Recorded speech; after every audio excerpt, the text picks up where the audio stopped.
We are here standing together because we are sad, we are angry, and we are exhausted by the roller coaster ride of emotions that we've all been dealing with today.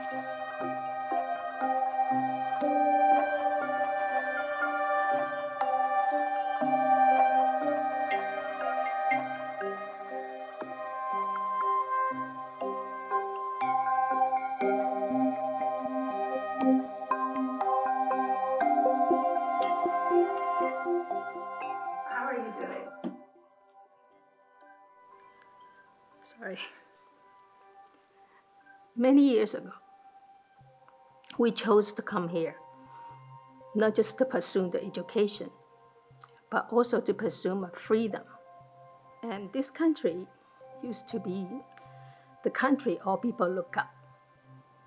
The humanity value, all people are equal. Doesn't matter the skin color, doesn't matter where you're from. That's a value we believe too. I never feel afraid, feared of anything. I feel equal like everybody else. But all of a sudden I was like, why does the racial thing become such a big concern for the whole country? Why we're being targeted and we're being to be attacked, to be pointed finger to?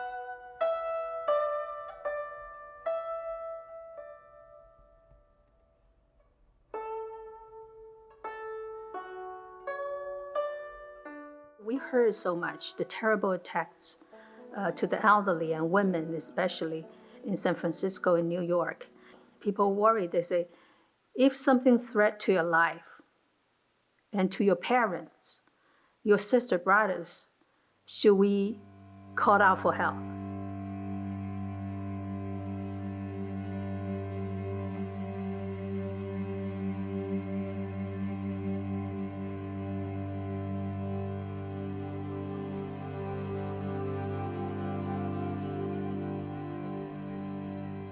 When I saw those discussions and concerns, and I said maybe we should reach out, we sit down with Tucson PD, and we invited some politicians and then from different departments to listen to our concern, to listen to the community's questions.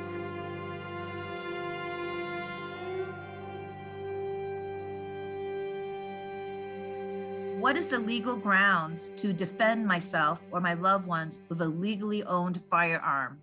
I am not interested in buying a weapon, but I do fear for my life right now. The treatment towards Asian American Pacific Islanders is uncalled for. It's unjustified. It should be denounced. I'm wondering if there are educational efforts out there to help make that happen and to bring greater awareness and visibility to the Asian American community. A lot of the times people say, those Asian group, they would not complain. They would not, they're the silent majority. And I think those times have passed. We have to first start to understand what the term Asian American means. When they say AAPI, what does that mean? That means everybody who, have heritage from the Asian Pacific region, and that involves more than, 40 plus countries, if not more.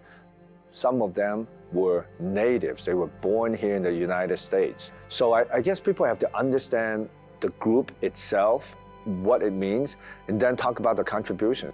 Chinese American have been here since the 1800s. Korean American have been here probably since the 50s and the 60s as well. So they need to understand, yes, this virus came from China, but it could have came from Africa, it could have came from England. Would you discriminate against anybody from England if it started in England first? Chinese labor do the humongous contribution to the transcontinental railroad. From the west to the east side, it used to take 6 months to 7 months. After the railroad built, 7 days. That make this country jump to a totally different stage. This history was not being put in the education part. So a lot of people don't know. They think Chinese come here to take things away. But we're not. With generations here, we made our contributions, including Indian, Korean, Japanese people They're involved in the technology, science, entertainment, and they all made their contributions to this country. So I think all the ethnic groups do something, do their share.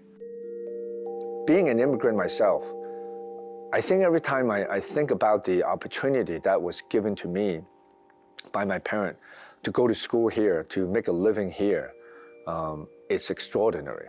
Just like all the friends and families and everybody that I know. A lot of them were born and raised here in the United States. A lot of them were very grateful. But I also have a lot of people that don't understand what they have. And they don't understand why so many people want to come here, legally or otherwise. It's because they don't have what we have here. So if they would go out and see the lives through other people's eyes, then I think they will understand we're not so different after all. In my communities, I hope they will stand up for whatever the problem they encounter, any bias or any discrimination. You know, when something like pandemic happened, what I understand is people, us, all the people live in this country, in this land, should work with each other, help each other to get over this.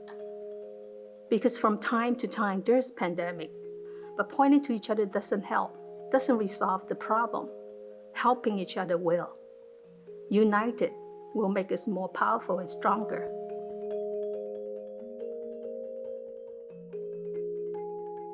I wish everybody health and stay well throughout this next however many months. And when we can get together safely again, I invite everybody to come back to the Chinese Cultural Center to visit so that we can share our stories and get back together and go back on the road to normalcy. As Dr. Martin Luther King stated so eloquently, darkness cannot drive out darkness. Only light can do that. Hate cannot drive out hate. Only love can do that. We must participate actively in the dialogues that create the light to overcome racism and support healing in our communities.